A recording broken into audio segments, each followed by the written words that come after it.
بسم الله الرحمن الرحيم والنازعات غرقا والناشطات نشطا والسابحات سبحا فالسابقات سبقا فالمدبرات أمرا يوم ترجف الراجفة تتبعها الرادفة قلوب يومئذ واجفة أبصارها خاشعة يقولون أئنا لمردودون في الحافرة أئذا كنا عظاما نخرة قالوا تلك إذا كرة خاسرة فإنما هي زجرة واحدة فإذا هم بالساهرة هل أتاك حديث موسى إذ ناداه ربه بالوادي المقدس طوى اذهب إلى فرعون إنه طغى فقل هل لك إلى أن تزكى وأهديك إلى ربك فتخشى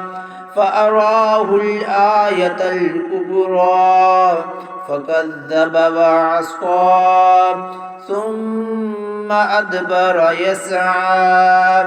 فحشر فنادى فقال أنا ربكم الأعلى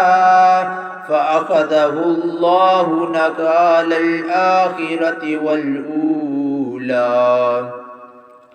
إن في ذلك لعبرة لمن يخشى أأنتم أشد خلقا أم السماء بناها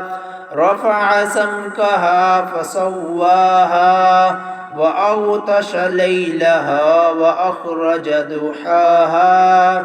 والأرض بعد ذلك دحاها أخرج منها ماءها ومرعاها والجبال أرساها متاعا لكم ولأنعامكم فإذا جاءت الطامة الكبرى يوم يتذكر الإنسان ما سعى وبرزت الجحيم لمن يرى فأما من طغى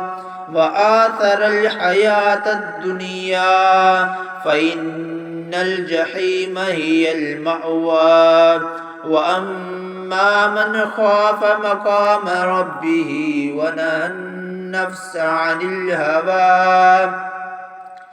فإن الجنة هي المأوى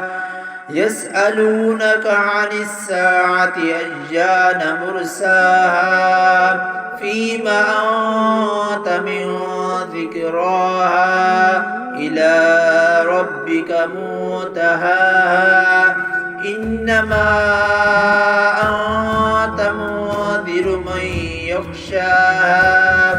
كأنهم يوم يرونها لم يلبثوا إلا عشية أو ضحاها